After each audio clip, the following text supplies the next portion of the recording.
ठीक से संभाल के काम करना, कोई सामान ना टूट जाए। आपको बस सामान की पड़ी है ना कुणाल?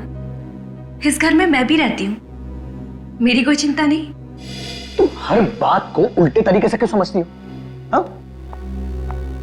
तो कल रात को दूध उबल के गिर गया था, इसीलिए बोल रहा था कि आज थोड़ा संभाल के काम करना, नहीं तो फिर से कोई नुकसान हो जाएगा। कौन सा नुकसान हुआ है कुणाल? नुकसान की अगर इतनी परवाह है ना तो खुद काम कर लिया करो। बस जरा सा ठीक से काम करने को बोलो, खुद कर लो। तुम्हें तो कुछ बताना ही बेकार है, कुछ समझाना ही बेकार है।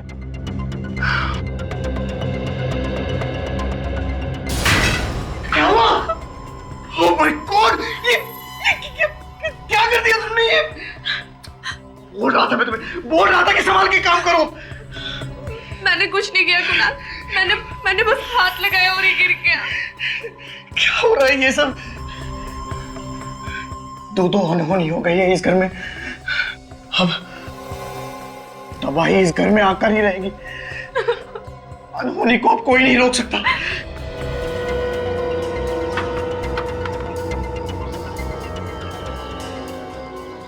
कितनी बार कहा है इनसे कि कपड़े सुखाने का स्टैंड लिया है, लेकिन कानों पे जू ही नहीं रेंगती। हमेशा अंधविश्वासों में फंसे रहेंगे। ये करने से ये हो जाएगा, वो करने से वो हो जाएगा।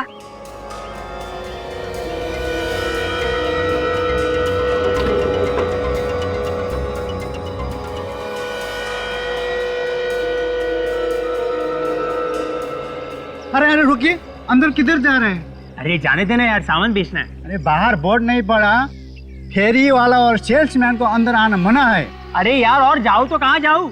ऑफिस में घुसने नहीं देते, हाँ, स्कूल में बेचने नहीं देते, और यहाँ पे तुम लोग सिक्योरिटी वाले बिल्डिंग के अंदर जाने नहीं देते। बहुत देखा तुम जैसे शरीफ आदमी। बाहर कहीं जाकर बेचो अपना सामान।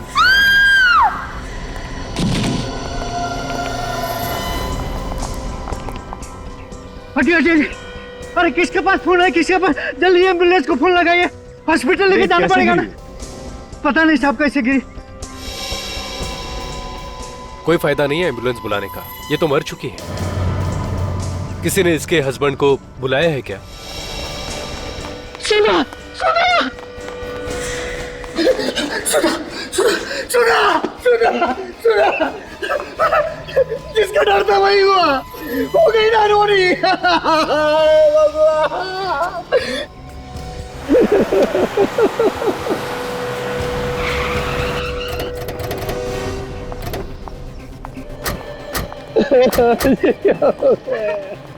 सर ये रही मेरी बैग की लाश।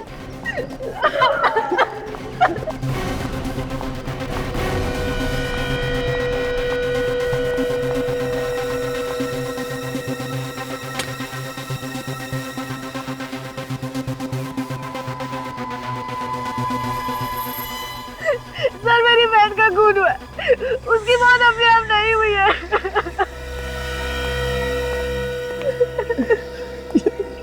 तुम क्या कह रही हो रिया? अचानक ऊपर से नीचे गिरी है वो, तुम कैसे कह सकती हो कि एक्सीडेंट नहीं है? ये तो सीआईडी को ही पता लगाने दो कि वो गिरी है या गिरी गई है। सर ये नादान है सर, बहन की मौत के गम में कुछ भी बोली जा रही है सर। हाँ समझ सकते हैं, बहन की मौत का धक्का लगा है। तुम्हें धक्का नहीं लगा? सर मैं तो लूट गया सर, इसके बगैर मैं कैसे जिंदा रहूंगा सर? वैसे सुधा ऊपर से गिरी कैसे? सर बालकनी में कपड़े सुखा रही थी। बालकनी में कपड़े सुखा रही थी?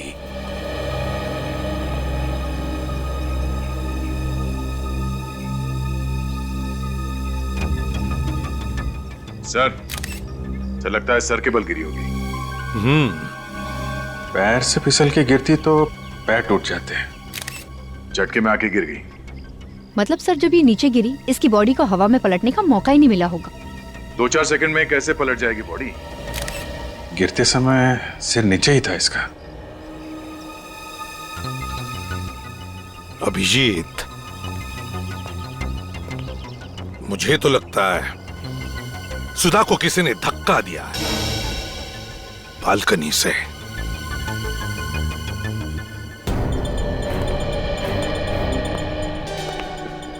एक बात बताओ, जब सुधा नीचे गिरी तब तुम कहाँ थे? सर मैं घर में ही था सर। सर मेरी बहन तो रोज कपड़े फैलाती है, आज कैसे गिर गई? नहीं समझ रही हो रिया, ये एक अनहोनी है, अनहोनी। मैंने बताया था सुधा को अनहोनी के बारे में। कैसी अनहोनी? सर जिस घर में दूध उबल जाए, शीशा टूट जाए, वो घर अपशकुन होता। जिस घर में अपशकुन होते हैं उधर अनहोनी होती ही है सर। चुप रहो, बात खराब मत करो। अनहोनी अपशकुन ऐसा कुछ नहीं होता, समझे? सर जो सच है वो तो सच ही है ना। शायद आप लोगों को मालूम नहीं है सर, एक बहुत बड़ी अनहोनी है सर। अपशकुन का नाम लेके तुम लोग बीवियों को ऊपर पहुंचाते रहोगे और हम लोग खड़े तमाशा देखते रहेंगे, हैं? सर हाँ दया, ये लड़की अकेली नहीं गिरी है, साथ में कुछ लेकर गिरी है। ये कपड़े का टुकड़ा फंसा हुआ था हाथ में, शायद किसी चीज को पकड़ने की कोशिश की होगी इसने। और सर इसके नाखूनों में खाल फंसी हुई है। दिखाओ जरा। ये देखिए।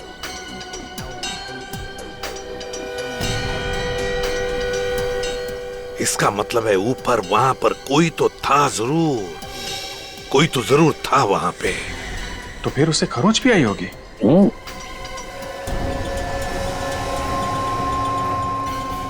अपना हाथ दिखाओ, हाथ दिखाओ, हाथ दिखाओ, वहां दिखाओ।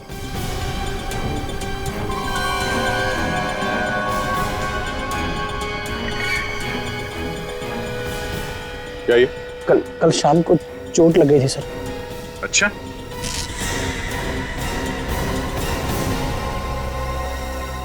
चोट लगी थी या अपनी बीवी के नाखून लगे थे? ऊपर से धक्का दे दिया उसे। मैं अपनी बीवी को क्यों मारूंगा सर? सर उनके आपस में रोज झगड़े होते थे। तो आग में घी डालना बंद कर। सर पति पत्नी के झगड़े तो हर घर में होते हैं सर। इसका मतलब ये तो नहीं कि हर आदमी खून कर देगा। इसे पहचानते हो? सर ये तो सुधा दीदी के जैकेट का कपड़ा है। ये इसका नहीं है? नहीं सर। तुम्हारा नहीं है? अगर ये सुधा दीदी के जैकेट का टुकड़ा है कपड़े का, तो फिर वो उसी के हाथ में कहां से आया? कैसे आया सुधा के हाथ में? क्यों? सर मुझे नहीं पता है सर। हाँ विक, सर वो जैकेट इन कपड़ों में नहीं है। ओ, जैकेट कपड़ों में नहीं है सर। शायद ऊपर कहीं फंस गई हो।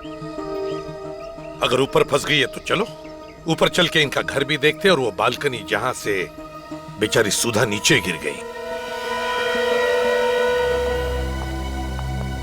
हाँ तो कुणाल, सुधा की जैकेट कहां है? सर मुझे सच में नहीं पता है सर। पता नहीं है? ढूंढो जरा घर में अच्छी तरह से, देखो कहां पर है जैकेट।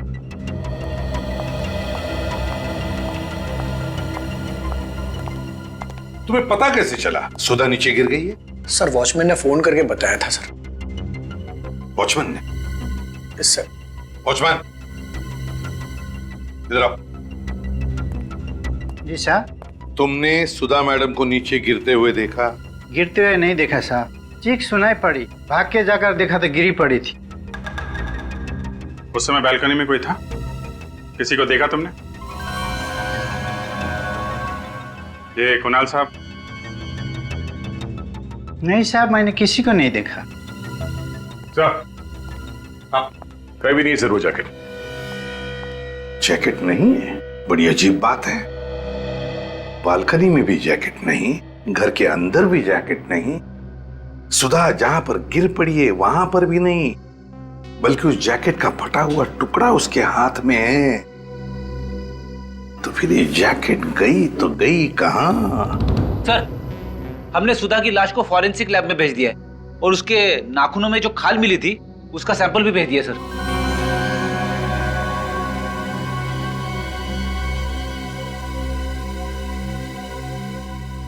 कुणाल जी, फॉरेंसिक की रिपोर्ट आने के बाद तो तुम्हारी मुश्किलें और भी बढ़ेंगी।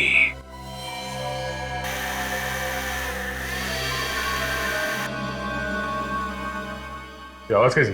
साहब जी, पास वाले घर में फर्नीचर का काम चल रहा है। ओह, तो शायद इन काम करने वालों ने कुछ देखा हो। हाँ, देखते हैं।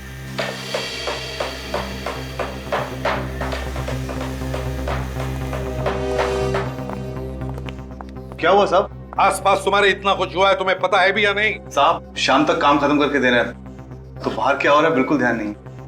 बाजू के घर में जो औरत रहती थी उसका किसी ने खून कर दिया है। कैसे हो गया खून साहब? बालकनी से धक्का दिया है किसी ने उसे। तुम लोगों ने देखा है किसी को धक्का मारते? नहीं साहब, हम लोग तो अंदर ही काम कर रहे थे, बाहर क्या हो रहा है पता ही नहीं। तुम में से किसी ने कुछ देखा? नहीं सर, हमने नहीं देखा। क्या तुम्हारे अलावा और भी कोई था तुम्हारे साथ काम करने वाला? सर आज तो हम ही लोग काम कर रहे हैं, वैसे एक लड़का और था, हमने उसे भगा दिया। भगा दिया? क्यों? फालतू था सर, किसी भी काम का नहीं था वो। हाँ, कौन वो? सर वो भोलू का भाई था सर। बोलो कौन है? साहब वो हमारे साथ ही काम करता है, आज उसकी तबीयत खराब थी तो उसने अपने भाई को भेज दिया। सर कोई भी काम ठीक से नहीं करता था वो, बोलते कुछ और थे और करता कुछ और था।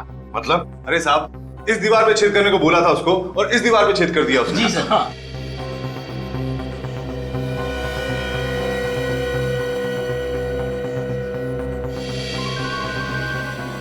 सर ये देखिए सर। माय गॉड, यहां से तो सुधा का पूरा घर दिख रहा है। सर ठीक इसी दीवार के पीछे हमारे घर में मिरर लगा हुआ था सर, और वो मिरर गिर गया था और अपशकुन हो गया था सर।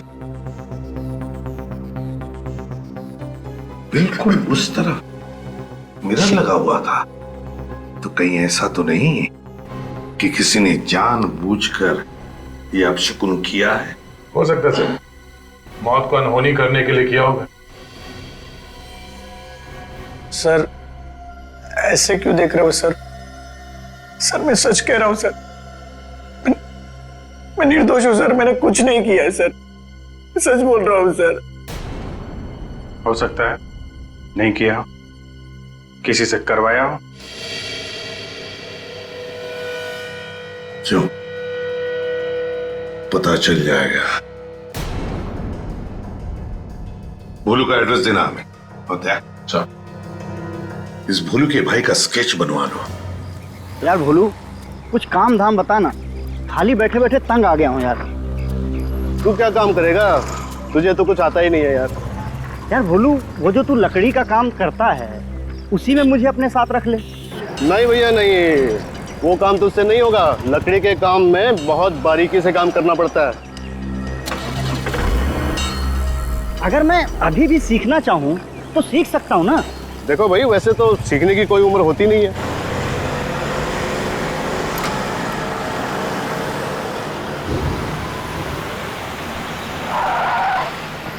ओह, फोन आया। हाँ साहब नमस्ते, भोलू बोल रहा हूँ साहब। हाँ साहब, कल आ जाएगा आपका सामान। हाँ, आपके घर पे छोड़ के आऊंगा साहब। जी साहब। हाँ साहब।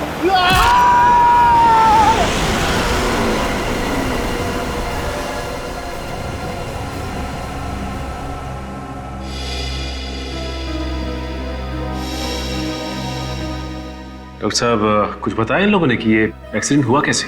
नहीं सर, इन्होंने हॉस्पिटल आने से पहले ही दम तोड़ दिया था। शायद वो लड़का जानता है, यही लेके आए थे नहीं यहाँ पे।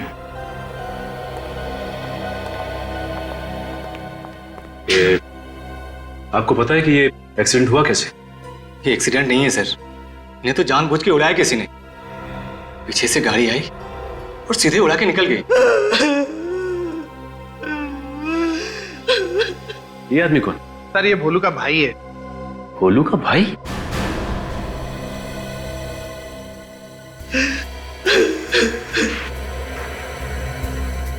सर स्केच में तो कोई और ही है। अगर तुम भोलू के भाई हो तो फिर ये कौन है? मैं इसे नहीं जानता। नहीं जान? लेकिन ये आदमी तो भोलू का भाई बन के काम पे गया था जहाँ भोलू काम करता है। मगर आज तो काम बंद था भोलू भैया का। क्या? कौन बोला काम बंद था? आज सुबह फोन आया था भैया को, बोला आज काम बंद है। मतलब भोलू की तबीयत कुछ खराब नहीं थी, उसे काम पे आने से किसी ने मना किया था। सर ये सब खूनी की प्लानिंग होगी, उसी ने भोलू को मना किया होगा। अच्छा, इस भोलू का मोबाइल कहाँ है? हॉस्पिटल के ऑफिस में जमा है। काजल एक काम कर, पता करो कि भोलू को किसने फोन किया और कहां से। सब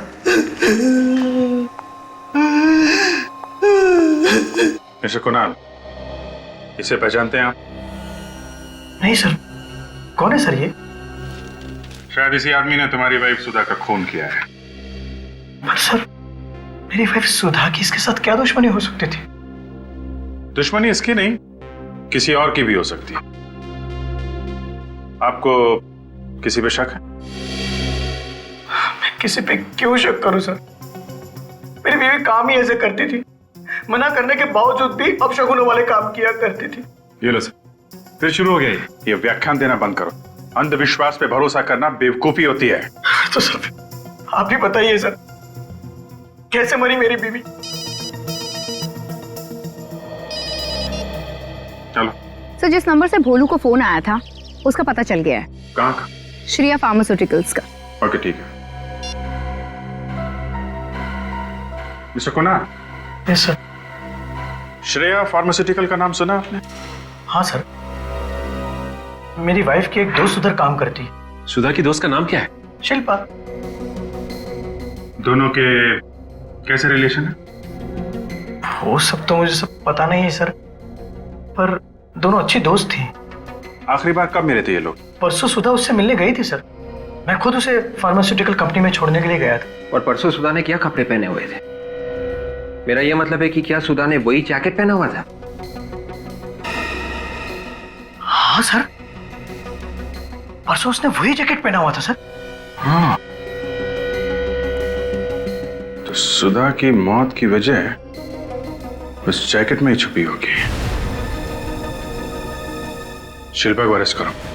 सर मेरा ही नाम शिल्पा है। आप श्रेया फार्मास्यूटिकल कंपनी में काम करती? जी हाँ करती हूँ। सुधा परसों आपके साथ थी? थी, मगर बात क्या है? शिल्पा जी, आपकी दोस्त सुधा का खून हो गया है। खून? मगर कैसे? किसी ने धक्का दिया था उन्हें। धक्का? किसने? वही जानने आए हम लोग। अब मुझसे क्या जानना चाहते हैं? मुझे क्या मालूम? आपको सब कुछ मालूम है, क्योंकि सुधा के खून में आपका भी हाथ है। मेरा हाथ? लेकिन मैं क्यों मारूंगी उसे? जैकेट के लिए। तुमने जैकेट के लिए सुधा को मारा है।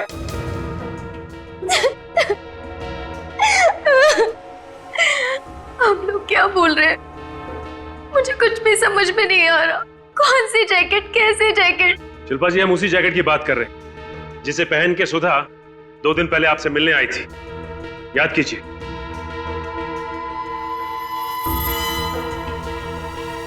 जैकेट पहनकर तो आई थी, लेकिन मुझे उस जैकेट की क्या जरूरत है? मेरे पास तो बहुत सारी जैकेट है मेरे कपबोर्ड में। काजल, जरा इनका कबर्ड चेक करना। अच्छा, वैसे सुधा उस दिन आपसे मिलने क्यों आई थी? हम साथ में शॉपिंग गए थे। कंपनी के अंदर या कंपनी के बाहर कोई ऐसी चीज हुई जिसे देख के आपको कुछ अजीब सा लगा? उस दिन हम थोड़ी देर के लिए कॉफी पीने बाहर गए और जब लौट के आके देखा तो कंपनी में ताला लग चुका था। तो इसमें ऐसी अजीब सी बात क्या है? हो सकता है ऑफिस बंद करने का टाइम हो गया। ऑफिस बंद करने का टाइम नहीं हुआ था। पूछा तो पता चला कि तलाशी हो रही। तलाशी क्यों हो रही? शायद कुछ चोरी हो गया था। वो जैकेट नहीं मिला। जब आप दोनों कॉफी पीने गए थे तो उस वक्त सुधा ने वो जैकेट पहन रखी थी? नहीं सर, जैकेट तो अंदर ही रखी थी ऑफिस में, चेयर पे। मतलब जब ऑफिस में चोरी हुई थी तो चोर ने वो चोरी का सामान निकालकर उस जैकेट में डाल दिया। मगर सर ऐसी क्या चीज हो सकती है उसमें जिसे हासिल करने के लिए सुधा का खून कर दिया किसी ने? काजल, कुछ ना कुछ तो है जो बहुत इंपॉर्टेंट था और वो अभी उस जैकेट में छुपा हुआ है।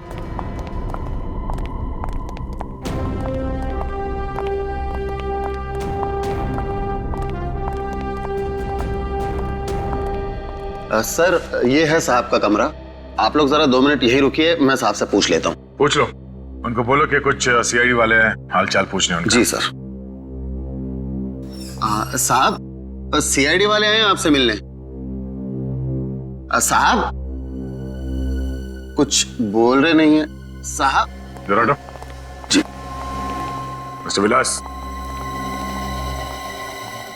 विलास,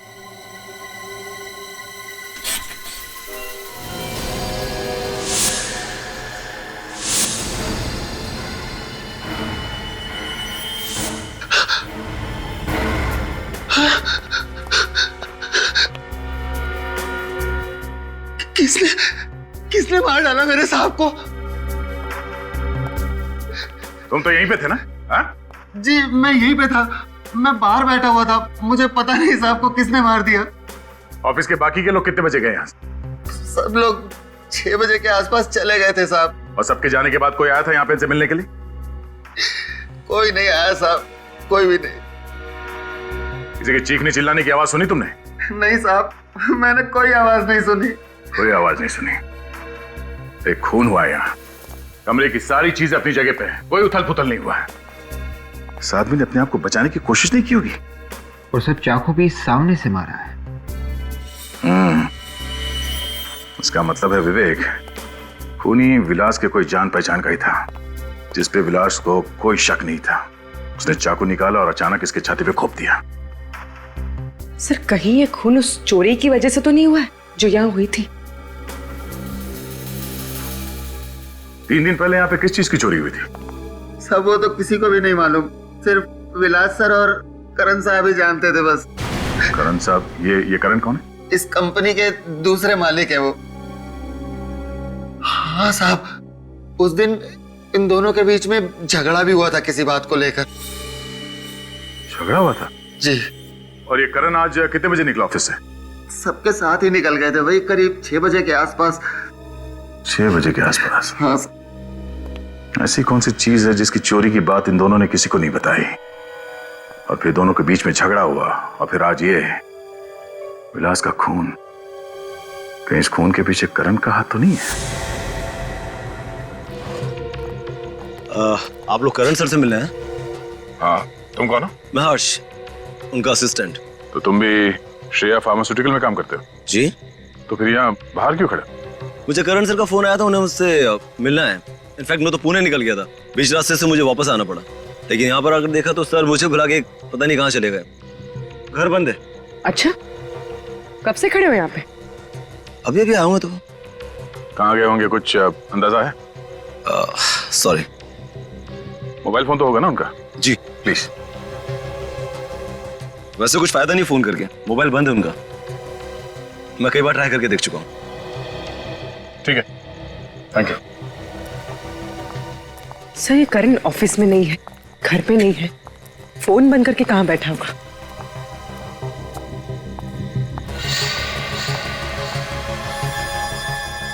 अगर ये पुणे से 60-70 किलोमीटर गाड़ी चला के लाया है तो गाड़ी गर्म होनी चाहिए थी, मगर कार का बॉनेट तो ठंडा है। झूठ बोल रहा है ये, मामला कुछ और ही है। सर, इस करण का फोन बंद आ रहा है। ठीक है, कोई बात नहीं, फिर कभी आके मिल लेंगे। चलो बैठो।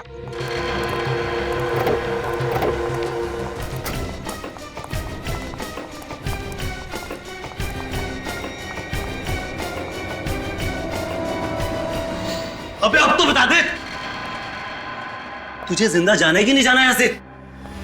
पूरा घर खंगाल लिया मैंने, लेकिन तेरा वो फॉर्मूला मिलता ही नहीं। सुन, मैं और इंतजार नहीं कर सकता। वो फॉर्मूला दिखने भी नहीं वाला तुम लोगों को, चाहे तुम लोग कुछ भी कर लो। सुनत, रस्सी जल गई मगर बल नहीं गया अभी तक। इसने मरने की सोच ही ली है, तुम मार ही देते हैं ना इसे।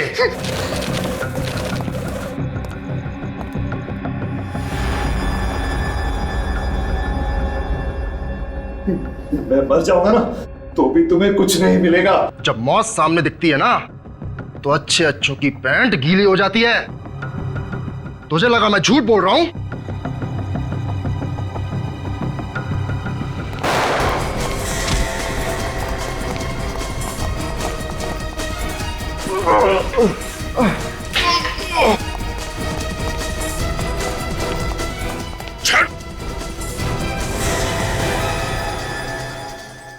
सीआईडी को बेवकूफ समझा तूने।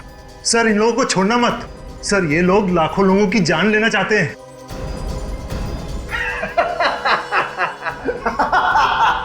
अरे कैसे बोल रहा है तू?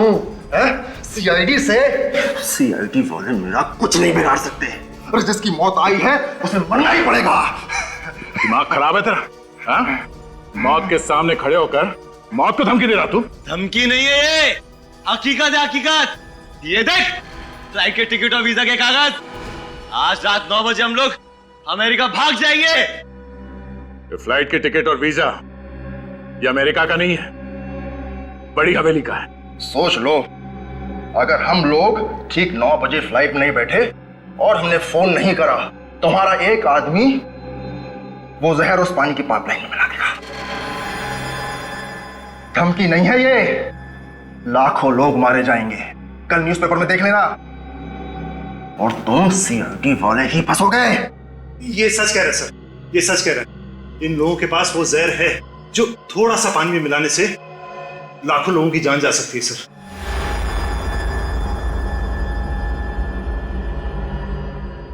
मगर सर ऐसा कोई जहर बना ही नहीं है। ये गलती मुझसे ही हो गई थी, मैंने ही वो जहर बनाया सर।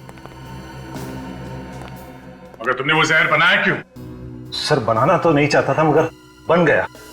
लेकिन उसके बाद मैंने वो जहर डिस्ट्रॉय करने की बहुत कोशिश की, लेकिन विलास ने मुझे रोक दिया। विलास ने क्यों रोका आपको? सर क्योंकि विलास चाहता था कि हम उस जहर पर और रिसर्च करें। वो चाहता था कि उसे और मात्रा में बनाकर हम मार्केट में उतारें, लेकिन मैंने ऐसा करने से मना कर दिया सर। तो फिर वो जहर इनके पास पहुंचा कैसे?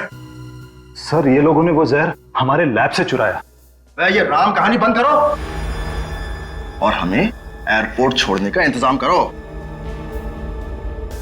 7:15 बज चुके हैं। अब लोगों को बचाने के लिए तुम्हारे पास सिर्फ 45 मिनट ही बाकी हैं। तू यहाँ क्या खड़ा है? चल जा, फॉर्मूला लेकर आ।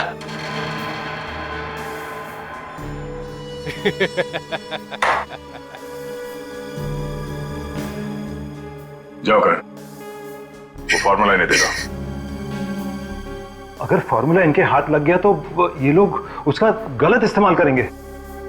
चाहे कुछ भी हो जाए, लाखों लोगों की जान बचाना हमारा फर्ज है। जी सर। और विवेक, तुम यहीं करण के साथ रहो, तब तक मैं इन्हें एयरपोर्ट छोड़ता हूं। मगर सर हम इन लोगों पर यकीन कैसे करें? फ्लाइट में बैठने के बाद भी अगर इन लोगों ने उस आदमी को फोन नहीं किया तो वो तो पानी में जहर मिला देगा। यकीन करने के अलावा तुम्हारे पास और कोई दूसरा रास्ता भी नहीं है।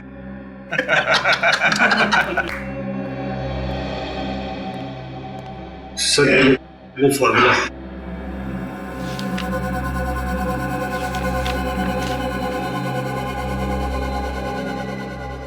इंस्पेक्टर, ये गन यहां पर रख दो। अब इसकी ना तुम्हें जरूरत है ना हमें। अपनी गन भी रख दो इंस्पेक्टर।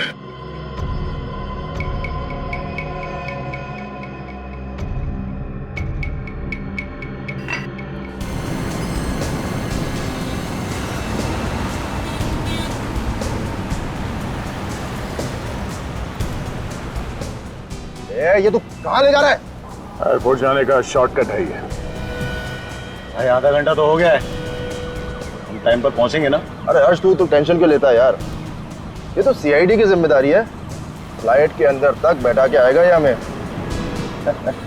लेकिन मुझे तो इन सीआईडी वालों के चेहरे पे बिल्कुल भी टेंशन नजर नहीं आ रहा। सीआईडी का बहादुर सिपाही है, ऐसे ही थोड़ी ना टेंशन आएगी इसे।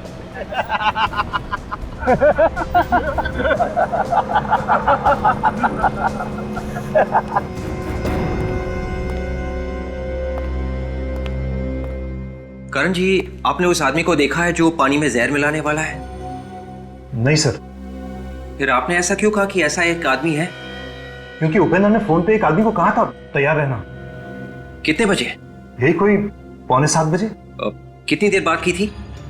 लगभग 15 सेकंड।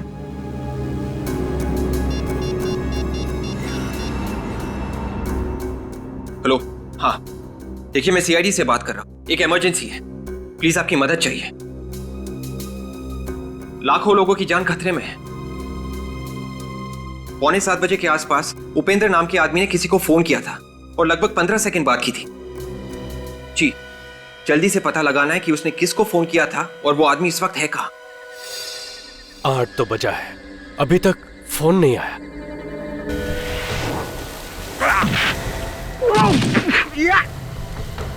कौन है तू? फरिश्ते। अरे फरिश्ते तो लोगों को ऊपर लेकर जाते हैं, तू तो आज खुद मौत के मुंह में फंस गया है।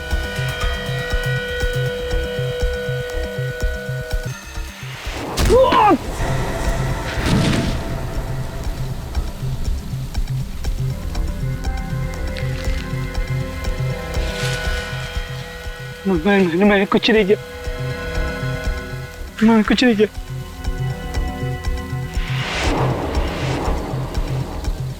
जहर मिलाएगा? हाँ? चल।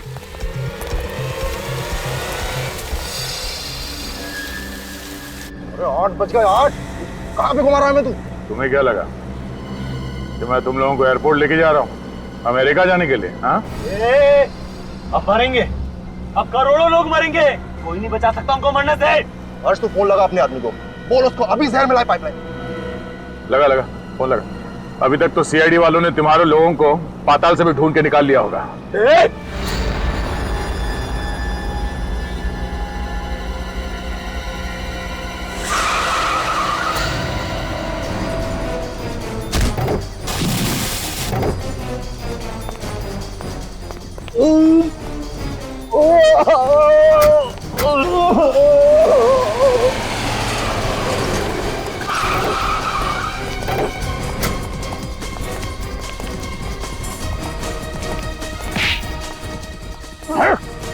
लाखों लोगों को मारेगा तू, लाखों लोगों की जान लेगा तू। हाँ? किसी की जान लेना इतना आसान है?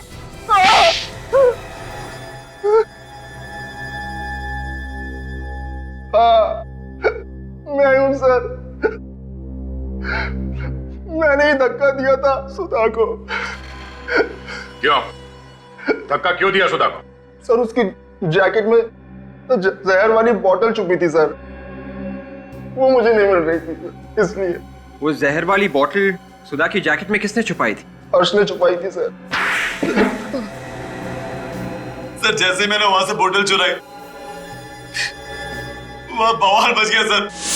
अरे अब तो बता दो किसने किया ये? आज तक तो इस कंपनी में कभी चोरी नहीं हुई, अब ये भी शुरू हो गया यहाँ पे। अभी बता देगा तो बच जाएगा, नहीं तो नौकरी जाएगी उसकी। You please start the checking. सभी की तलाशी ली जाने लगी सर।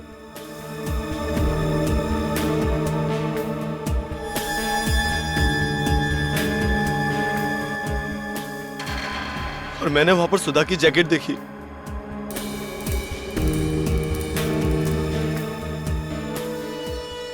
और मैंने वो बोतल सुधा की जैकेट में छुपा दी।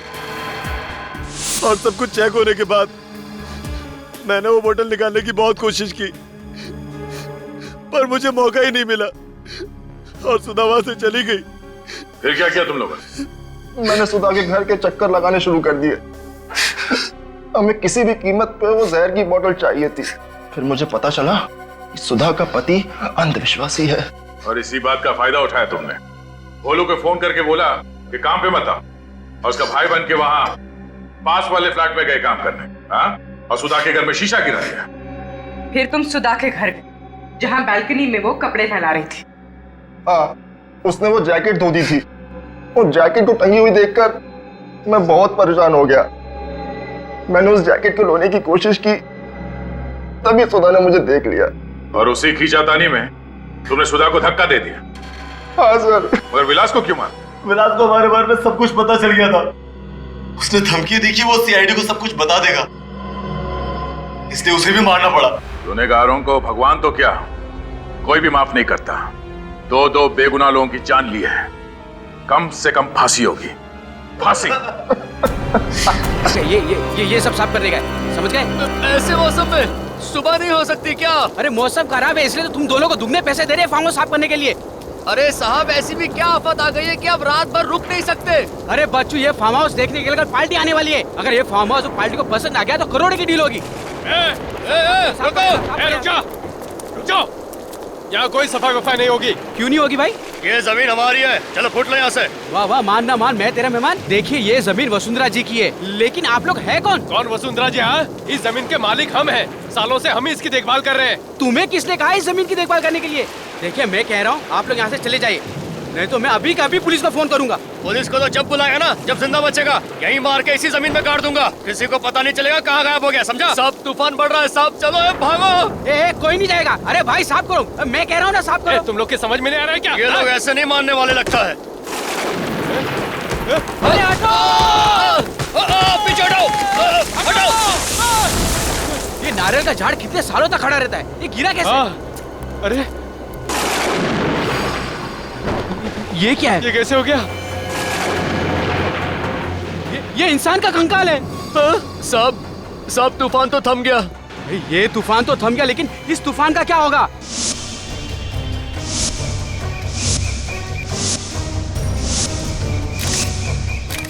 अगर ऐसे हर प्रॉपर्टी में से कंकाल निकलता रहा तो मेरा प्रॉपर्टी का धंधा ही चौपट हो जाएगा। अगर मुझे पता होता कि इस प्लॉट में से कंकाल निकलने वाला है तो मैं इस प्लॉट में कदम ही नहीं रखता।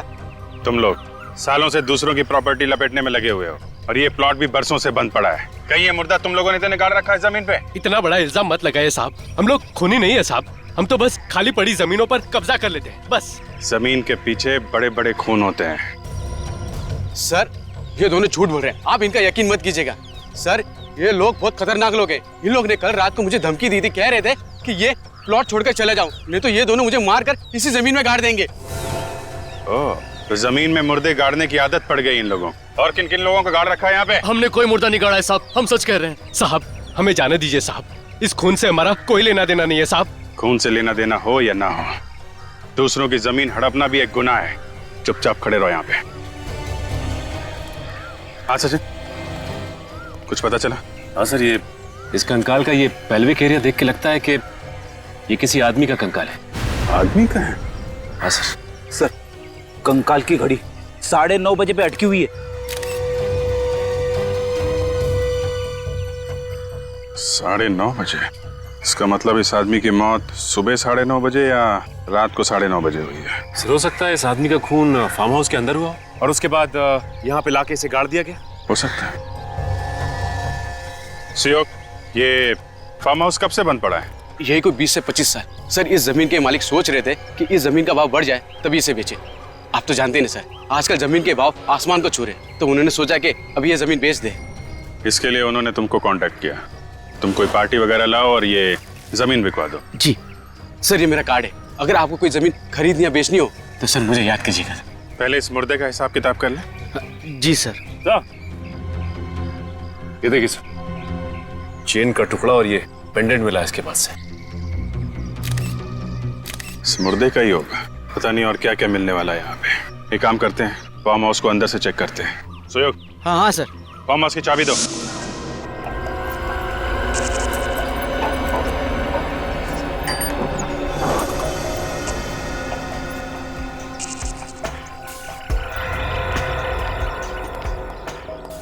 तो अगर ये खून बहुत साल पहले हो चुका है तो क्या अभी भी यहाँ कोई सुराग बचा हुआ होगा? अगर खून वाकई फार्म हाउस के अंदर हुआ है तो जरूर कुछ ना कुछ मिलेगा। कोई भी मर्डर परफेक्ट नहीं होता। अगर डिटेक्टिव की नजरें तेज हो तो सालों के बाद भी कोई ना कोई ऐसा सबूत मिल जाता है जिससे खूनी पकड़ा जाए।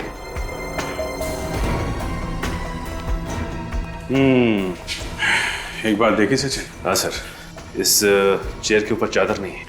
घर का जितना भी फर्नीचर है सबके ऊपर चादर गिरी हुई है, सिर्फ इसी कुर्सी के ऊपर नहीं है।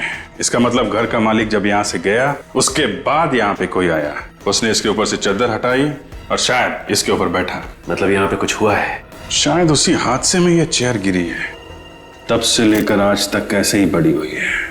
शायद किसी का इंतजार कर रही है कि अपनी कहानी सुना सके। मिट्टी की परत जमी हुई चेयर के पीछे, ऐसा लगता है तब से लेकर आज तक सफाई हुई नहीं। खून होने के बाद यहाँ पे कोई ना कोई सबूत वैसे के वैसे ही पड़े होंगे। इतने सालों के बाद भी सर।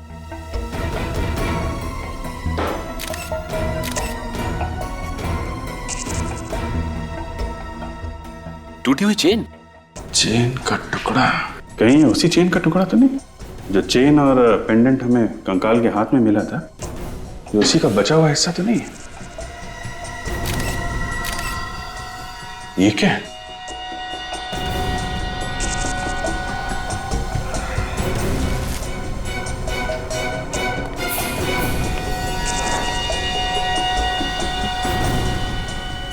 कुछ निशान है। किसी की उंगलियों के निशान लगते हैं। रेडी? एक काम करो, सब बाहर जाओ और इस पे टॉर्च मारो बाहर से।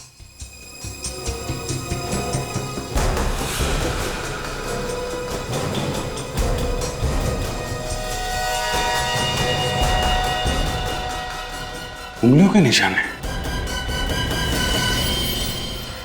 मगर ये उंगलियों के निशान यहां पे आए कैसे? क्या हुआ क्या यहां पे?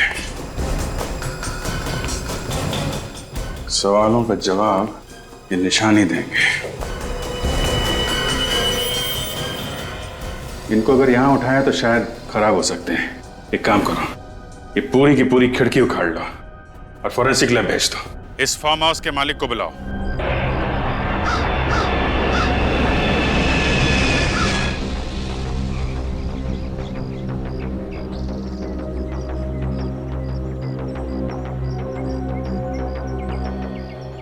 वसुंधरा जी, फार्म हाउस आपका ही है ना?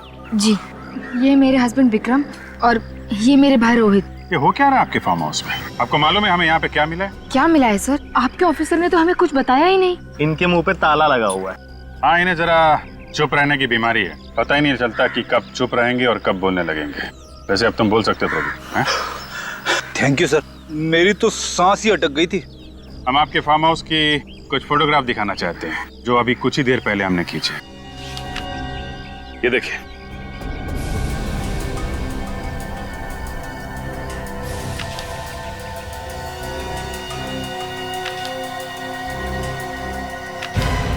ये आदमी का कंकाल? जी हाँ, आदमी का कंकाल हमें यहाँ मिला है, जो आपकी जमीन में गड़ा हुआ मिला। यहाँ तक कि इसके ऊपर ये नारियल का पेड़ उगाया। नारियल का पेड़ सर? जी हाँ, नारियल का पेड़। है ना कमाल की बात कि एक आदमी जाके जमीन में सो जाता है, जबकि जमीन के ऊपर इतनी सारी जगह है सोने के लिए। क्या जवाब है आपके पास? इस बारे में मैं हाँ, बोलिए, जल्दी बोलिए वसुंधरा जी, कौन है? सर, हमें इस बारे में कुछ नहीं पता। आपको नहीं पता तो किसे पता है? इन्हें या फिर इन्हें? देखिए सर, हम शरीफ लोग हैं, हमारा इस कंकाल से कोई संबंध नहीं है। ये शराफत की किताब जरा बंद करो, तुम समझे? इस कंकाल का ध्यान करो, जो भीख मांग रहा है, पूछ रहा है कि कौन हूं मैं। आप देखिए सर, हम तो कई सालों से यहाँ आए भी नहीं है। ये भी कई सालों से यहाँ पे लेटा पड़ा है और कई सालों पहले ही इसका खून हुआ है, समझे? खून? जी हाँ, खून ही है ये, वरना इस नारियल के पेड़ के नीचे 3 गज जमीन के अंदर पड़ा नहीं होता ये। दरअसल ये फार्म हाउस मेरे पिताजी ने मुझे गिफ्ट किया था 1980 में। उसके बाद हम कभी कभार यहाँ पिकनिक मनाने आया करते थे, लेकिन 1986 के बाद हम में से यहाँ कोई नहीं आया। मतलब 25 सालों से ये फार्म हाउस सुनसान पड़ा था। कोई वॉचमैन या केयरटेकर नहीं है क्या? जगत नाम का केयरटेकर था तो सही, लेकिन उसने भी अचानक नौकरी छोड़ दी और अब वो कहाँ है कुछ अता पता नहीं है। एक केयर टेकर अगर काम छोड़कर चला गया तो दूसरा नहीं ढूंढ सकते थे? इस जगत का कोई एड्रेस, कोई फोन नंबर है आपके पास? मेरे पास एक नंबर तो है, बहुत पुराना नंबर है, वो पता नहीं काम कर भी रहा है कि नहीं। उसकी चिंता आप मत कीजिए, हम पता लगा लेंगे।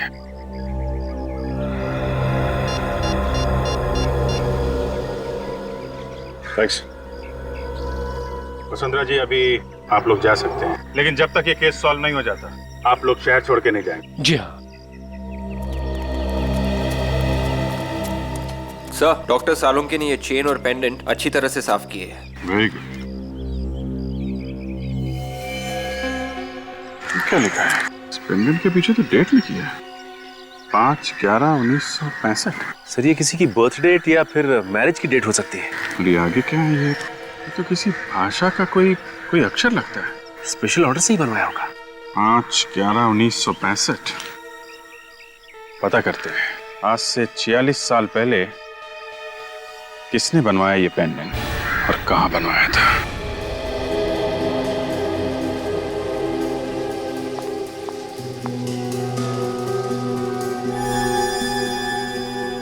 इसकी हड्डियां पूरी तरह से बढ़ चुकी थी, मतलब ये पूरा ग्रोन अप था, मगर बेचारे के घुटने कुछ, ये देखो, ये घुटने की हड्डी घिसना शुरू हो गई। 40 साल के आसपास का था ये। सालम के मुर्दे की इस हालत को देखे तू बता सकता है ना कि खून कैसे हुआ इसका? हाँ, चाकू की वजह से। ये देखो, यहाँ बॉस इसकी छाती पर चाकू लगा है और ये चाकू बिल्कुल पीठ तक चला गया है। लंबा चाकू था, बहुत खून बहा हुआ है इस बेचारे का। सर अब आप आज तो बता ही सकते हैं कि इसकी मौत कब हुई? आपने ये नई मशीन मंगवा रखी है? हाँ दया, इसकी हड्डियों की कार्बन डेटिंग करनी पड़ेगी। बहुत ही खास किस्म का स्पेक्ट्रोमीटर है। और सालम के मुर्दे के डीएनए का भी पता चल सकता है? हाँ बॉस, मुर्दे के डीएनए के भी पता चल सकता है और मुर्दा मरा कब ये भी पता चल सकता है।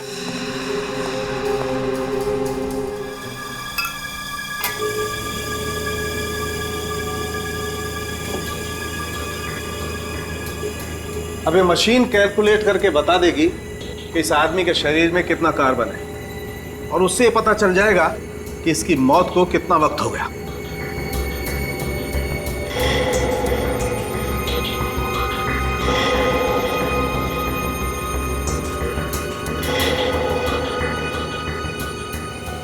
मेहरबान कदरदान, ये देखिए, बच्चे लोग ताली बजाएंगे और बूढ़े लोग वो ऐसे ही रहेंगे। 25 साल बॉस, इस आदमी को मरे हुए 25 साल हो गए। 25 साल मतलब 1986-87 की बात है। 25 साल पहले तो हम लोग सीआईडी में भी नहीं थे। कोई बात नहीं सर, हम लोग 1986 के खूनी को भी ढूंढ निकालेंगे। और क्या सालम जी, इस हाथ के निशान का क्या हुआ? उंगलियों के निशान मिले इसमें से? नहीं बॉस, अभी नहीं, वो जरा ध्यान से निकालने पड़ेंगे। जरा सी भी गलती हुई तो ये निशान हाथ से निकल जाएंगे। वैसे मैंने इस खून में से इसका डीएनए निकाल लिया है। ये रही रिपोर्ट। 344 KGH99 591 MCP11। यार, ये खूनी का डीएनए और मुर्दे का डीएनए अलग अलग है। हाँ बॉस, ये मुर्दा तो बेचारा खूनी नहीं है। ये जो कांच पर खून लगा हुआ है ये तो किसी और का ही है। इस खूनी के हाथ खून से रंगे हुए थे जब वो वहां से भागा। सालुके साहब, प्लीज इस खूनी की उंगलियों के निशान किसी तरीके से निकाल के हमें दे दीजिए। अरे सर, बस यही एक सहारा है ना। अब आया ना ऊंट पहाड़ के नीचे, तारिका जी से पूछो ना। सर, मुर्दे का चेहरा बन गया। इतनी जल्दी चेहरा भी बन गया? अरे वाह।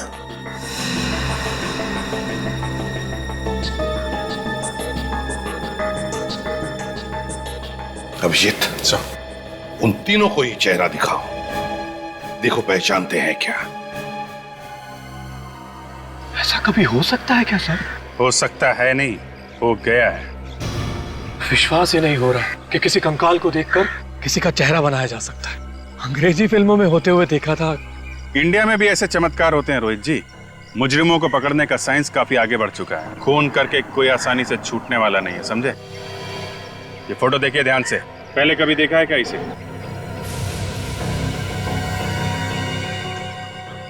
ऐसे देखा हुआ लगता तो नहीं सर। विक्रम जी, अगर 25 साल पहले देखा भी होगा तो कहाँ याद आने वाला है? आप? मैंने भी पहले कभी नहीं देखा इसे। न जाने ये मेरे फार्म हाउस में घुसकर कर क्या रहा था। इसे मार के आपके फार्म हाउस में गाड़ा गया था। कोई ना कोई तो संबंध जरूर होगा आप लोगों का। नहीं नहीं सर, हम इसे नहीं जानते। शायद कोई बाहर का आदमी लगता है। क्या है ना, फार्म हाउस सुनसान पड़ा था, मौके का फायदा उठाकर अंदर घुस आया होगा। ऐसा लगता है क्या आपको?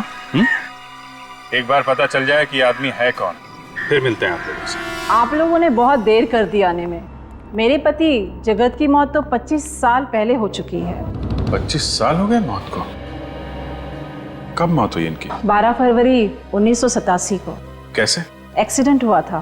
सड़क पर चलते चलते किसी ट्रक ने टक्कर मार दी थी। एक ट्रक ने टक्कर मार दी? जी हाँ।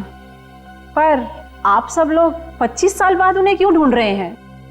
क्या कोई पैसे दे रहे थे क्या? पैसे की कोई बात नहीं है। दरअसल हमें कुछ पूछना है। पूछताछ किस बारे में? क्वींस रोड पे जो फार्म हाउस है 69 नंबर का, आपके पति जगत वहीं पे केयर टेकर थे ना? हाँ, पर आप ये सब क्यों पूछ रहे हैं? एक्चुअली उस फार्म हाउस में हमें एक कंकाल मिला है। कंकाल? जी हाँ, एक आदमी का कंकाल। पर उसका जगत से क्या लेना देना? देखिए माई जी, हमें ऐसा लगता है कि जगत का उस कंकाल से कुछ लेना देना था। जगत तो अब इस दुनिया में नहीं है। सच बोलने में कुछ बुराई नहीं है। आप कुछ कहना चाहती है? शराफत की जिंदगी जीने से पहले जगत कई बार जेल जा चुका था। जेल किस लिए? चोरी चकारी, मारपीट वगैरह। पर मैंने उसे अपनी कसम दिलाकर कहा था कि ये सब छोड़ दे, इसीलिए तो उसने फार्म हाउस की नौकरी कर ली। एक्सीडेंट से पहले जगत को कोई टेंशन वगैरह थी? जी नहीं, पर अक्सर वो घर देर से आने लगा था और फिर उसने फार्म हाउस की नौकरी भी छोड़ दी थी। नौकरी छोड़ दी थी अचानक? आपने पूछा नहीं था क्या? कह रहा था कि वक्त आने पर बता देगा, पर वक्त आने से पहले ही उसकी मौत हो गई। ये फार्म हाउस की नौकरी जगत ने कब छोड़ी थी, आपको कुछ याद है क्या? यही मरने के कुछ 2 दिन पहले। 2 दिन पहले? जगन की मौत हुई थी 12 फरवरी को, मतलब 10 फरवरी को उसने ये काम छोड़ा। सिर्फ कहीं ऐसा तो नहीं कि ये फार्म हाउस वाला खून 10 फरवरी को हुआ हो? ऐसा ही लगता है। जगत के एक्सीडेंट की FIR तो दर्ज हुई होगी, उसी से कुछ ना कुछ पता चल जाएगा।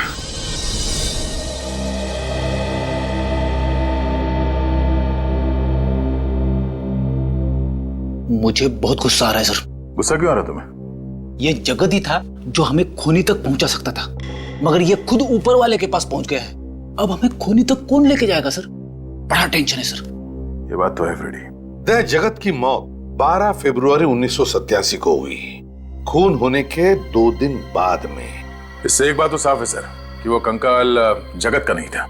दया अगर मान लिया कि वो कंकाल जगत का नहीं है, फिर भी उस कांच के ऊपर जो उंगलियों के निशान मिले हैं, मुझे तो लगता है वो जगत के ही होंगे। मगर सर, जगत की लाश का अंतिम संस्कार तो 24 साल पहले हुआ था, तो फिर ये कहीं जगत की पत्नी ने हमें बताया था ना सर कि जगत एक मुजरिम था, तो पुलिस रिकॉर्ड्स में उसके उंगलियों के निशान होंगे। और हमें पुलिस रिकॉर्ड्स चेक करने चाहिए और इस ड्राइवर को भी ढूंढना होगा दया, जिसने अपने ट्रक से जगत को उड़ा दिया। दया ये जगत का एक्सीडेंट नहीं है, जगत का खून किया गया है। हाँ सर, खूनी को डर लगा होगा कि ये जगत कहीं उसकी पोल ना खोल दे, इसीलिए मरवा दिया उसे। सर ये भी हो सकता है कि जगत को किसी ने खून करते हुए देख लिया हो, तो जिस आदमी को जगत ने मारा उसकी मौत का बदला लेने के लिए उसने जगत को भी मरवा दिया। सर मिल गया। क्या मिल गया? सर, इस पेंडेंट का डिजाइन मैंने इंडिया की सभी पुरानी ज्वेलरी शॉप में भेजा था। फिर? सर ये pendant Justina jewellery shop Chennai में बना है। Oh, Justina jewellery shop Chennai. Ready, बाहर जाओ। सर वो ये रही सर 1987 की फरवरी की फाइल। जगत कुमार के रोड एक्सीडेंट की रिपोर्ट इसी में है। वो तो अच्छा हुआ कि आपने ये फाइल जल्दी मांग ली। अगर ये फाइल आप 6 महीने बाद मांगते तो इसका कोई भी पन्ना पढ़ने लायक नहीं रह जाता। इतने सारे फाइल्स में जो रिकॉर्ड्स है उन्हें कंप्यूटर में डलवा दीजिए ना, समय के साथ आगे बढ़ने में ही समझदारी है। ये देखो दया, जगत के एक्सीडेंट की रिपोर्ट। जगत का एक्सीडेंट पेरल रोड पे हुआ, कोई केतन नाम के ट्रक ड्राइवर ने कुचल दिया इसे। एक मिनट सर, पेरल रोड पे ट्रक का एक्सीडेंट? हाँ सर, पेरल रोड पे ट्रक वगैरह और हैवी व्हीकल्स के आने जाने की मनाही है सर, तो ये ट्रक का एक्सीडेंट कैसे हुआ वहाँ? सर शायद 1987 में वहाँ पे ट्रक्स चलते रहे होंगे। नहीं निखिल, पेरल रोड छोटी सी रेसिडेंशियल रोड है, वहाँ पे शुरू से ट्रक और बस वगैरह आते जाते नहीं है। तो इसका मतलब है दया, हमारा शक सही है, ये जगत का एक्सीडेंट नहीं हुआ है, जगत का खून किया गया।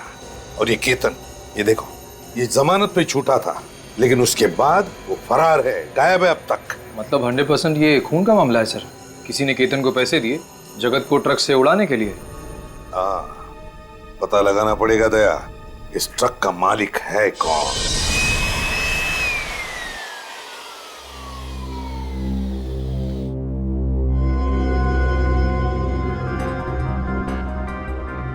जैसे जैसे धूल का एक एक कण खून के ऊपर से हटता जा रहा है, वैसे वैसे खूनी का चेहरा सामने आता जा रहा है। चेहरा?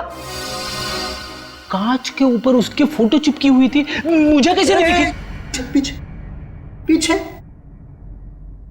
ये थोड़ा लंबा प्रोसेस है, समझे? और वैसे अगर 5-10 ग्राम अकल ज्यादा होती ना तो समझ में आ सकता था। मेरी अकल का खूनी के फिंगरप्रिंट से क्या लेने देना? एक फ्रेडी, एक मिनट। जैसे जैसे फिंगरप्रिंट साफ दिखने लगेंगे, फांसी का फंदा खूनी तक पहुंचने लगेगा। 25 साल से जो खून इस कांच पर चिपका हुआ है वो इस धूल की वजह से ही है। आंधी, तूफान, बरसात सब में बचा रहा है। अब ये धूल निकालते वक्त में ही इसी बात से डर रहा हूं कि कहीं धूल के साथ साथ ये निशान भी ना निकल जाए।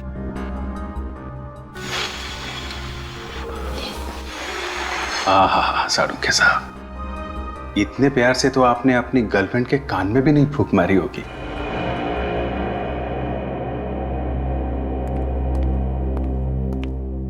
तारिका, बाकी का काम तुम देख लो। भैंस के आगे बीन बजाने का कोई फायदा नहीं है। भैंस? भैंस? भैंस? तुम्हें तो नहीं बोला? हाँ? डॉक्टर साहब, आपने मुझसे कहा? देखो, तुम लोग सीआईडी ऑफिसर हो, सिर्फ सीआईडी ऑफिसर, भगवान नहीं हो तुम लोग। और अगर ये निशान किसके नहीं पता चलेगा तो खूनी मिलेगा तुम्हें? नहीं मिलेगा साड़ूके साहब, नहीं मिलेगा। हमने कब कहा? हम तो इतनी इंपॉर्टेंट बात में गर्लफ्रेंड कहां से आ गई? आप जाने दीजिए ना डॉक्टर साहब, नादान है बेचारा अभिजीत। नादान? तारिका, तुम समझाओ ना इसे। अब मैं क्यों?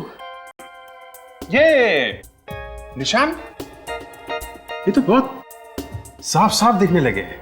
हाँ, बहुत साफ दिख रहे हैं। साड़ूके साहब, फोटो ले लें इसकी? मैं यही करने वाला था, तुम्हें कैसे पता चला? डॉक्टर साहब, वो तारिका ने बहुत कुछ सिखा दिया इसे। ये लोग हर रोज गला साफ हो गया सब लोगों का। तो फिर कुछ काम की बात कर लें। बात क्या करनी सर, काम कर लेते हैं। मैं आपकी मदद करता हूँ। ये फोटो लेनी है, ये कैमरा जो है ये मैं लगा देता हूँ सर। ये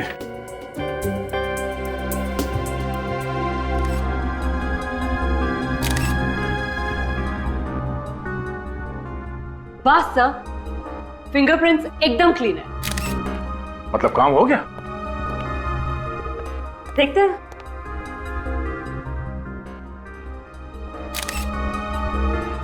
ये जितने भी फिंगरप्रिंट्स आए हैं, इन सबको एक साथ मिला के देखें तो हमारे पास एक अच्छा प्रिंट तैयार हो जाएगा।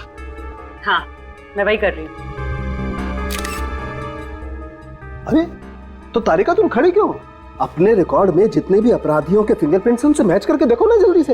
एक मिनट साड़ूके साहब, एक मिनट। काम आराम से करना चाहिए। तारिका जी, आपको कुछ मिला? हाँ, मैच हो गया है। ये उंगलियों के निशान जगत के हैं। अरे हाँ बॉस, ये उंगलियों के निशान तो जगत के ही हैं। मतलब ये खून जगत ने किया? ये अच्छा हुआ, केस खत्म हो गया। जगत ने खून किया, जगत मर चुका है। हम घर चलते हैं। बाय बाय सालूके साहब। रेडी? जल्दी घर जाएगा तो भाभी मारेगी। सर, ये बीच में भाभी कहां से आ गई सर? क्योंकि केस अभी तक सॉल्व नहीं हुआ है। अभी तक पता नहीं चला है कि जगत ने किसका खून किया।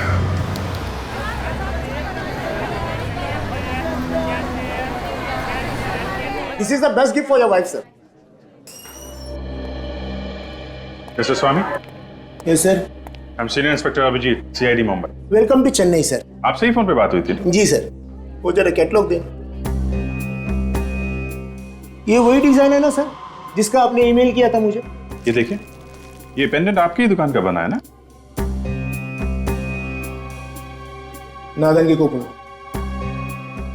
ये नादन कर यार ಇದು ಪನ್ನಿನವರೇ ನಾದಂದ सर। ये पेंडेंट पहली बार किसी नादन नाम के कारीगर ने बनाया था, जो अभी भी इनके दुकान में काम करता है। 25 साल के बाद भी यहाँ पे काम करता है। सर ಕೂಪಿಂಗ್ಲ ಸರ್, CID ಮುಂಬೈ। ವಣಕ ಸರ್। नमस्कार, इनसे पूछना था। ಇದು ಯಾರು ಆರ್ಡರ್ ಪಣ್ಣಾಂಜೆ?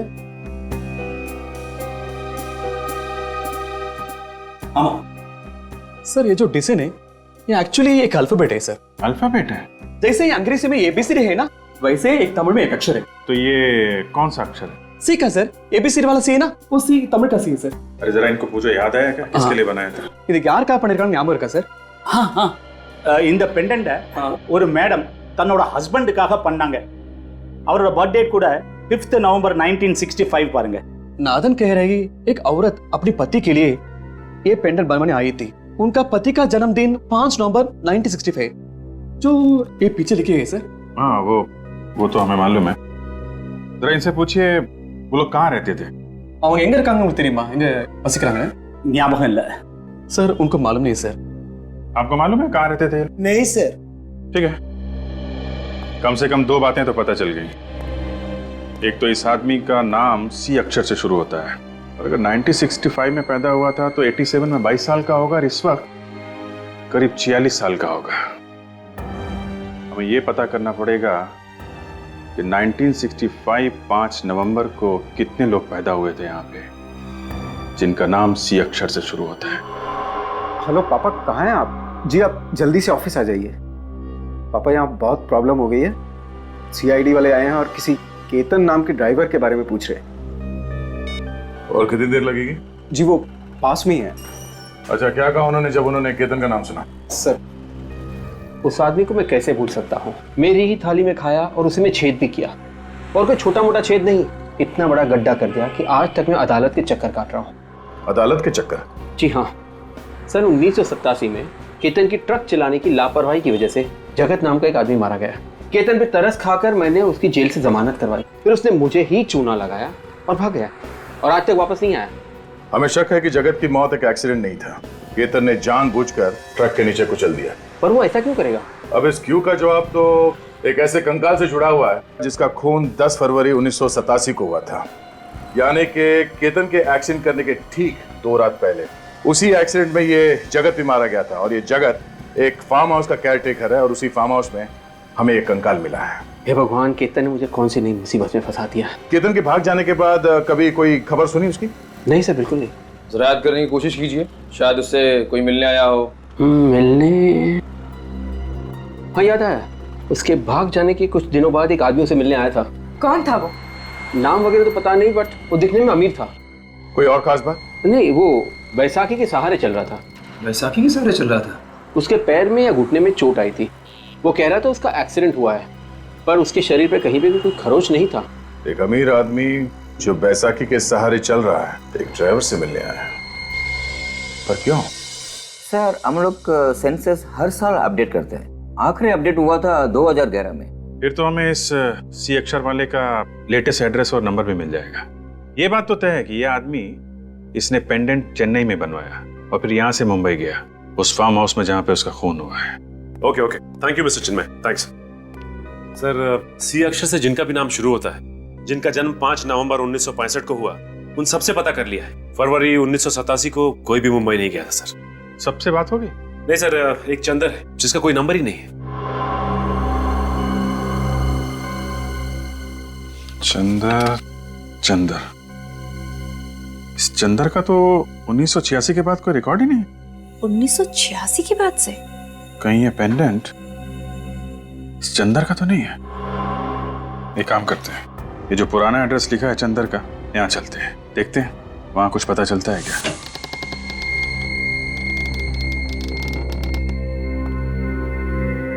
लगता है पूरा घर सालों से बंद पड़ा है, चारों तरफ जाले लगे हुए हैं। विश्वनाथ जी। हाँ सर। ये जो पड़ोसी खड़ा है ना? हाँ सर। उसको जरा लेके आइए। एक मिनट। वांगे भयपड़ा वांगे साहब, ये घर कितने सालों से बंद पड़ा है? इन्हें आप जरा इनसे पूछिए कि चंदर को जानते हैं क्या? इस घर में किसी को आते जाते देखा है क्या? சந்தர் உங்களுக்கு யாராவது தெரியுமா? அப்புறம் இங்க யாராவது இருந்தாங்களா? இல்ல, இதுக்கு முன்னாடி யாரும் இங்க வந்தது கிடையாது. ரொம்ப வருஷமா இந்த வீடு பூட்டி தான் இருக்கு. முன்னாடி ஒரு பொண்ணு இருந்தா, திடீர்னு அவளும் காணாம போயிட்டா. क्या कह रहे हैं? सर, ये कह रहे हैं कुछ सालों से तो यहाँ कोई भी नहीं आया। कुछ वक्त पहले एक औरत रहती थी जो एक दिन अचानक चली गई। सर, कहीं ये औरत चंदर की वाइफ तो नहीं, जिसने वो पेंडेंट बनवाया था चंदर के लिए? हो सकता है। ये औरत अकेली रहती थी? அவங்க தனியா இருந்தாங்களா இல்ல யார் கூட தங்கி இருந்தாங்களா? முன்னாடி புருஷன் பொண்டாட்டி இருந்தாங்க. அப்புறம் அந்த பொண்ணு மட்டும் தனியா தான் இருந்தா. திடீர்னு புருஷன் செத்தான்னு நியூஸ் வந்ததுக்கு அப்புறம் அந்த பொண்ணும் திடீர்னு காணாம போயிட்டா. सर कह रहा है पहले पति पत्नी रहते थे, पति की मौत की खबर के बाद अचानक कहीं चले गए सर. चंदर की फोटो दिखा. இவர் தெரியுங்களா? இதை பார்த்துருக்கீங்களா? நான் இதுக்கு முன்னாடி எங்கேயும் பார்த்தது கிடையாது. सर इनको मालूम नहीं सर. एक काम करते हैं, घर को अच्छी तरीके से चेक करते हैं.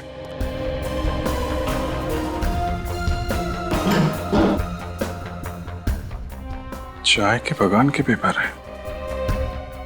Good tea garden. तो ये चंदर चाय के बगान में काम करता था. सर, ये देखिए, चंदर के कुछ एक्सरेज और मेडिकल रिपोर्ट मिली है सर.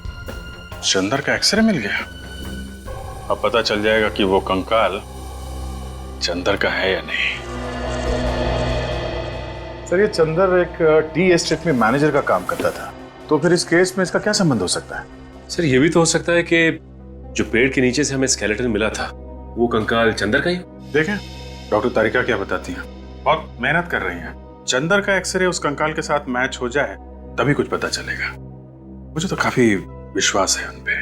हाँ, हमें भी है. हम सबको है विश्वास.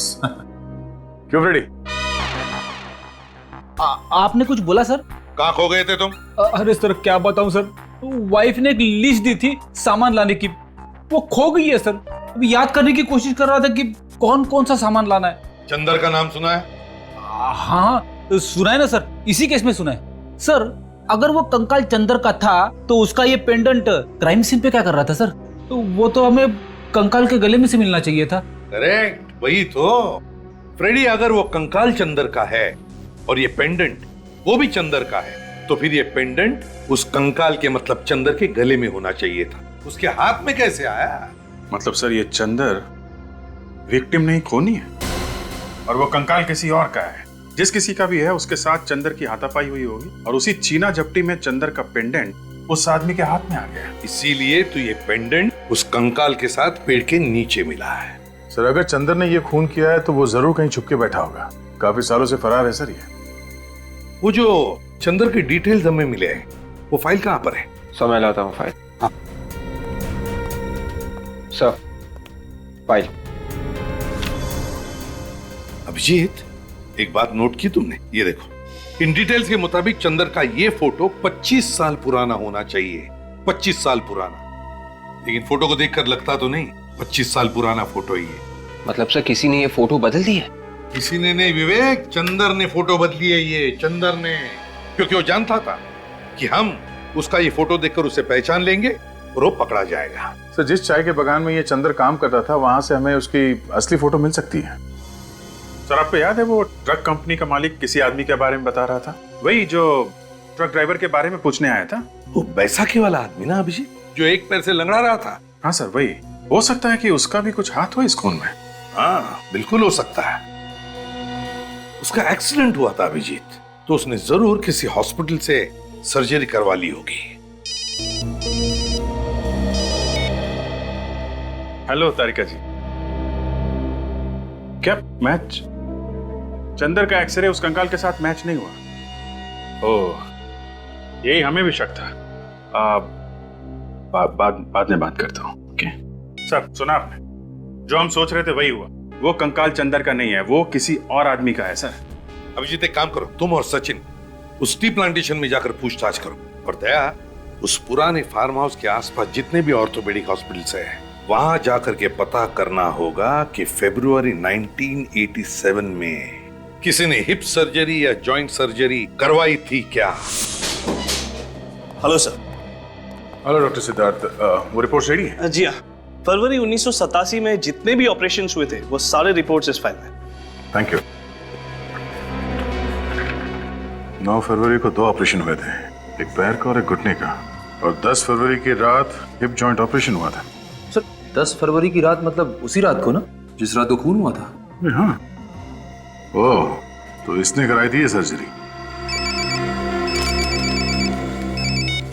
हाँ जी, टी एस्टेट में गए थे तो क्या पता चला? ओह, ये बात है। डिब्रूगढ़ में मिसेस मेघना से मेरी मीटिंग फिक्स करो। अगले 6 महीने का बजट डिस्कस करना है। मैं बाद में बात करता हूँ। जी कहिए, कौन है आप लोग? सीआईडी। नाम तो सुना ही होगा आप। सीआईडी? जी सुना है। वही जो चोरों और खूनियों को पकड़ते फिरते हैं। लेकिन हमारे चाय के बागान में सीआईडी का क्या काम? आपके चाय के बागान में नहीं, बल्कि क्वींस रोड पे वो जो 69 नंबर का फार्म हाउस है ना, वहां से हमें एक कंकाल मिला है, और वो भी 25 साल पुराना। 25 साल पुराना कंकाल 69 नंबर के फार्म हाउस में? मगर इससे हमारा क्या वास्ता? देखिए, हमेशा कहा कि इसका खून चंदर नाम के एक आदमी ने किया है, जो 1985 में आपके चाय के बागान का मैनेजर था। 1985 में मैनेजर का काम? मगर अब तो नहीं करता ना? लेकिन अब ये कहाँ है ये तो पता लगाना ही पड़ेगा ना। इसका कोई फोन नंबर, एड्रेस वगैरह है? जी सॉरी, इस तरह तो यहाँ कई लोग आए और काम करके चले गए। इतना पुराना रिकॉर्ड बताना मुश्किल है। आप जरा इस चाय के बागान के मालिक का एड्रेस दीजिए, हम उनसे पूछ लेंगे। बागान के मालिक की तो काफी साल पहले एक कार एक्सीडेंट में मौत हो गई। बागान के मालिक की मौत हो गई? जी। तो फिर ये चाय का बागान कौन चला रहा है? इस बागान को अब एक ट्रस्ट चलाता है। अच्छा, मौत कब हुई थी बागान के मालिक की? जी फरवरी 1987 में। फरवरी 1987? जी सर, मुझे तो लगता है कि ये सारी मौतें एक दूसरे से जुड़ी हुई हैं। बागान के मालिक की कोई फोटो है आपके पास? जी देखता हूं मैं।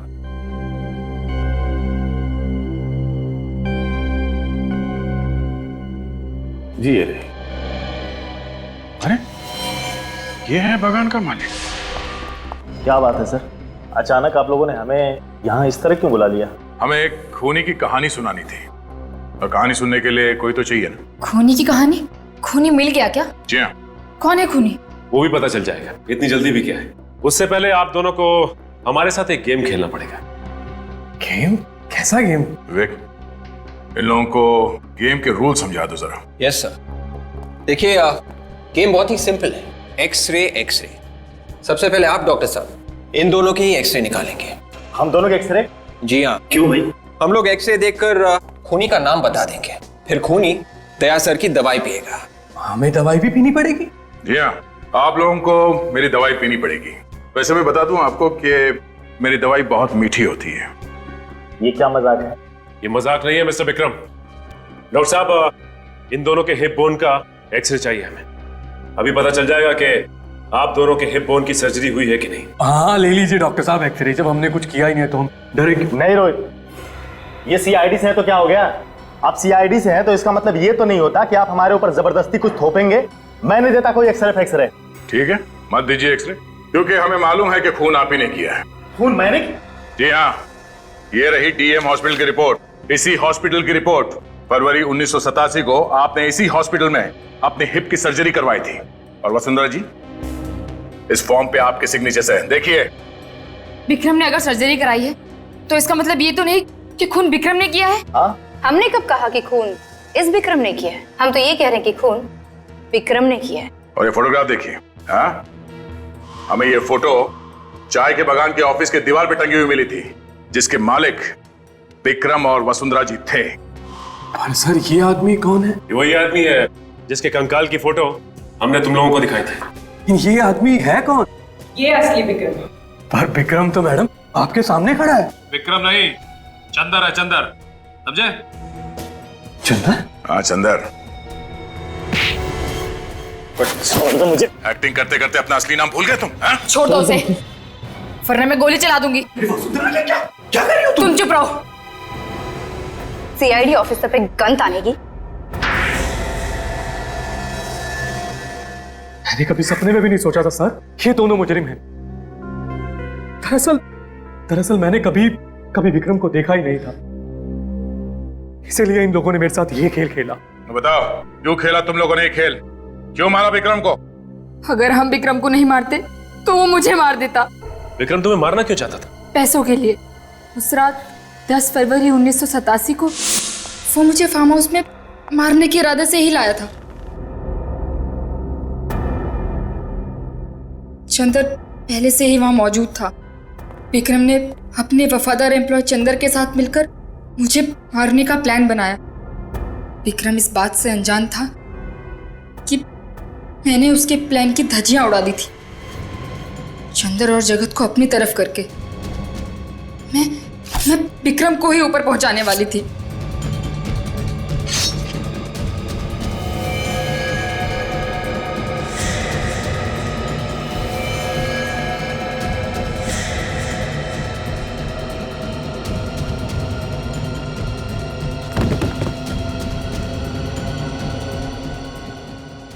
विक्रम की लाश को जगत ने फार्म हाउस में ही गाड़ दिया और मैं चंदर को DEM हॉस्पिटल ले गई। तो जिस चंदर के साथ तुम्हारा पति मिलके तुम्हें मारना चाहता था, उसी चंदर को तुमने अपने साथ मिला लिया और अपने पति विक्रम का ही काम तमाम कर दिया। अपनी जान बचाना कोई गुनाह तो नहीं है ना? अपनी जान बचाना कोई गुनाह नहीं है, मगर किसी की जान लेना है। खून करने के बजाय अगर तुम मदद के लिए पुलिस के पास जाती तो आज यहां नहीं बैठी होती। अब तुम दोनों को फांसी होगी, फांसी। इस तरह के और भी एपिसोड देखने के लिए हमारे चैनल को सब्सक्राइब करें और बेल आइकन दबाना ना भूलें।